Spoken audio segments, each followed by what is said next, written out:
Shalom kekasih Tuhan, senang Back to Bible Indonesia bisa menemani Bapak Ibu Saudara untuk kembali menggali firman Tuhan. Kembali kita dengan antusias, dengan sukacita menyambut hari ini, hari Senin, menjadi hari yang luar biasa, di mana kita akan memulai hari-hari kita sepanjang minggu ke depan. Baiklah saudara-saudara dikasih Tuhan, sebelum kita memulai penggalian firman Tuhan kita, saya ingin mengajak setiap kita untuk bersama-sama berdoa, memohon tuntunan Roh Kudus untuk mengajar kita secara pribadi. Mari kita berdoa. Bapa, kami sungguh bersyukur untuk hari ini, untuk hari yang luar biasa, hari yang istimewa. Terima kasih untuk setiap berkat-berkat-Mu yang Tuhan sudah siapkan atas hidup kami sepanjang hari ini. Hari ini kami rindu untuk Tuhan berkenan mengajar kami Tuhan, lewat firman-Mu, buat kami mengerti apa yang Engkau mau ya Bapa. Roh Kudus, tuntun kami untuk selalu hidup dalam firman-Mu. Di dalam nama Tuhan Yesus Kristus, haleluya, amin. Pada hari ini kita akan melanjutkan pembahasan kita di perikop selanjutnya, yang tercatat di Markus pasal yang ke-7, ayat yang pertama sampai yang ke-23. LAI memberikan sebuah judul Perintah Allah dan Adat Istiadat Yahudi. Ayat pertama berkata begini, pada suatu kali serombongan orang Farisi dan beberapa ahli Taurat dari Yerusalem datang menemui Yesus. Mereka melihat bahwa beberapa orang muridnya makan dengan tangan najis, yaitu dengan tangan yang tidak dibasuh. Sebab orang-orang Farisi seperti orang-orang Yahudi lainnya tidak makan kalau tidak melakukan pembasuhan tangan lebih dahulu, karena mereka berpegang pada adat istiadat nenek moyang mereka. Dan kalau pulang dari pasar mereka juga tidak makan kalau tidak lebih dahulu membersihkan dirinya. Banyak warisan lain lagi yang mereka pegang, umpamanya hal mencuci cawan, kendi, dan perkakas-perkakas tembaga. Karena itu orang-orang Farisi dan ahli-ahli Taurat itu bertanya kepadanya, mengapa murid-muridmu tidak hidup menurut adat istiadat nenek moyang kita, tetapi makan dengan tangan najis? Jawabnya kepada mereka, benarlah nubuat Yesaya tentang kamu, hai orang-orang munafik, sebab ada tertulis, bangsa ini memuliakan aku dengan bibirnya, padahal hatinya jauh daripadaku. Percuma mereka beribadah kepadaku, sedangkan ajaran yang mereka ajarkan ialah perintah manusia. Perintah Allah kamu abaikan untuk berpegang pada adat istiadat manusia. Yesus berkata pula kepada mereka, sungguh pandai kamu mengesampingkan perintah Allah, supaya kamu dapat memelihara adat istiadatmu sendiri. Karena Musa telah berkata, hormatilah ayahmu dan ibumu, dan siapa yang mengutuki ayahnya atau ibunya harus mati.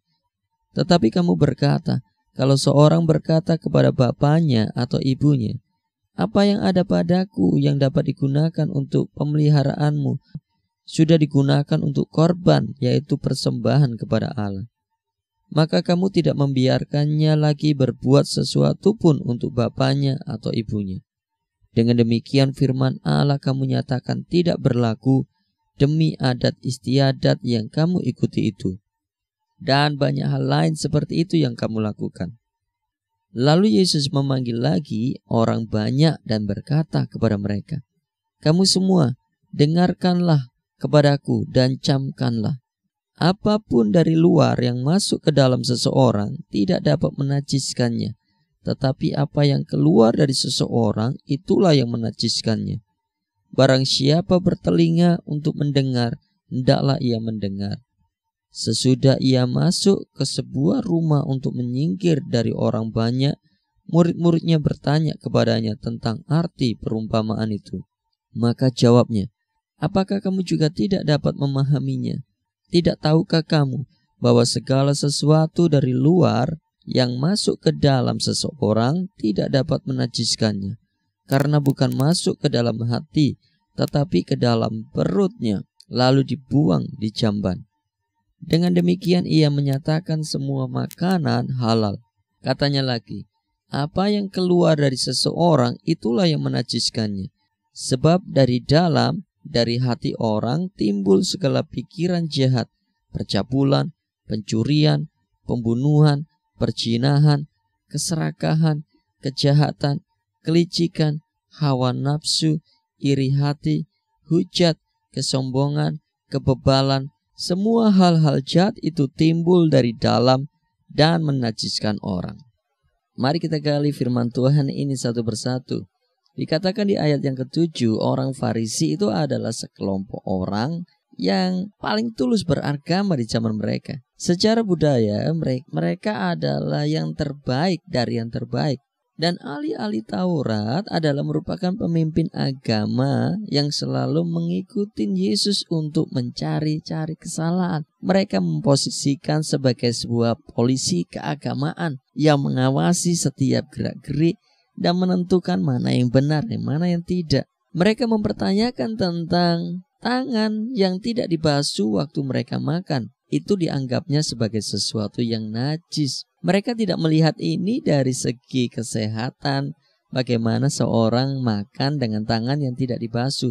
Namun ini merupakan masalah yang sangat serius buat mereka karena menganggap makan dengan tangan yang tidak dibasuh adalah sesuatu yang tidak benar, sesuatu yang najis, yang tidak boleh dilakukan. Dari perikop ini kita melihat bahwa mereka sangat berpegang pada adat istiadat mereka. Mereka sangat menjunjung tinggi nilai-nilai yang mereka bentuk dari sebuah kebiasaan-kebiasaan mereka dalam keimaman mereka. Sehingga waktu mereka melihat murid-muridnya makan dengan tangan yang tidak dibasuh, lalu mereka beranggapan bahwa itu sesuatu yang najis. Dan itu dipertanyakan kepada Tuhan Yesus. Sebagai orang yang percaya bahwa sebuah kebiasaan menilai seseorang dari apa yang kita anggap benar, ini merupakan sesuatu yang sangat serius perlu hilangkan atas hidup kita. Kita tidak boleh menilai seseorang dan mengukur seseorang, menghakimi seseorang dari apa yang kita anggap benar atau tradisi kita benar, lebih dari apa kata Tuhan. Alkitab mencatat bahwa Tuhan memperkatakan mereka bahwa mereka adalah orang-orang yang munafik. Dari luar mereka tampak terlihat benar, namun dari dalam hatinya menyimpang dan menjauh daripada Tuhan. Bapak ibu saudara yang dikasihi Tuhan, jika kita melihat sesuatu dengan cara yang tidak benar, berakibat salah atas setiap hidup kita. Ada ratusan tradisi, bahkan ribuan tradisi dan keunikan khas yang ada di Indonesia. Masing-masing berbeda. Saya percaya satu suku bangsa di Indonesia bisa menilai satu suku bangsa yang lain dengan cara yang berbeda. Bisa jadi apa yang biasa kita lakukan sebagai satu suku bangsa, kita menyalahkan satu suku bangsa yang lain ketika mereka melakukan sesuatu yang berbeda dari apa yang biasa kita lakukan. Ini dilihat oleh orang-orang Farisi dan ahli-ahli Taurat. Mereka tidak terbiasa ketika mereka makan sebelum mereka mencuci tangan. Manakala mereka melihat murid-muridnya makan dengan tidak mencuci tangan, mereka langsung beranggapan bahwa itu sesuatu yang tidak benar dan tidak boleh dilakukan. Itu merupakan sesuatu yang najis, yang tidak boleh dilakukan. Mereka berpatokan kepada adat istiadat dan norma-norma yang ada di masyarakat. Kalau Bapak Ibu ketahui bahwa adat istiadat itu adalah kebiasaan turun-temurun yang dilakukan berulang-ulang, yang telah menjadi tradisi atau ciri khas dari suatu daerah, atau seperangkat nilai-nilai norma, kaidah, keyakinan sosial yang tumbuh dan berkembang bersama-sama dengan pertumbuhan perkembangan masyarakat desa itu. Jadi jelas bahwa itu bukanlah sebuah kebenaran. Kebenaran tidak bisa diukur dari apa kata orang, dari apa kata tradisi, dari sekelumpulan kebiasaan dan norma-norma yang dihasilkan oleh kehidupan sosial dan bermasyarakat kita. Kebenaran yang utama adalah firman Tuhan. Alkitab adalah sumber dari sebuah kebenaran. Patokannya adalah firman Tuhan. Hal yang pertama yang kita bisa pelajari dari perikop ini adalah jangan menggantikan firman Tuhan sebagai patokan utama kita cara hidup benar. Sebab hidup kita tidak ditentukan oleh kata orang ataupun kata norma-norma adat istiadat. Namun hidup kita ditentukan oleh firman Tuhan. Apakah boleh kita tidak melakukan kegiatan atau ritual adat istiadat kita? Sepanjang itu bertentangan dengan firman Tuhan, kita harus menolak dan tidak melakukannya. Karena kita sudah percaya kepada Tuhan Yesus dan ditebus dari sebuah kehidupan yang sia-sia. Lalu, apakah boleh juga kita melakukan adat istiadat itu? Sepanjang kita mengetahui dan menyadari bahwa adat istiadat yang kita lakukan atau aturan-aturan norma, adat istiadat dan kebiasaan yang kita lakukan itu didasari oleh firman Tuhan, maka tidak salah. Hal yang kedua, apa yang kita bisa pelajari dari perikop ini adalah Tuhan itu berbicara tentang hati, keagamaan dan kepercayaan kita, iman kita itu selalu berkaitan dengan hati. Apa yang kita makan, apa yang masuk dari mulut kita itu bukanlah penentu untuk kita menilai najis atau tidak, haram atau tidak. Namun Alkitab mencatat apa yang keluar dari hidup kita itulah yang menentukan najis atau tidak. Alkitab mencatat semua yang masuk atas hidup kita, artinya semua yang Tuhan ciptakan, yang kita makan itu tidak menajiskan, tidak haram. Semuanya halal. Sekalipun banyak kepercayaan lain yang menganggap itu sebagai sesuatu yang najis dan haram, namun Alkitab mencatat bukan yang masuk yang kita makan yang itu menajiskan, namun yang keluar dari hati. Namun kita juga perlu memperhatikan, sama seperti makan dengan tangan yang kotor atau sebelum dicuci, itu bukan sesuatu hal yang baik. Secara kesehatan itu akan bisa mengganggu kesehatan kita. Namun apakah salah? Tidak. Hal yang sama dengan apapun yang kita makan bukan sesuatu yang sehat. Apakah salah? Tidak. Apakah benar? Tidak ada hubungannya dengan sebuah kebenaran. Namun apa yang keluar, Alkitab mencatat itu yang perlu kita perhatikan. Sebab apapun yang keluar dari hidup kita, yang kita pikirkan itu berasal dari hati. Dan itulah yang menajiskan.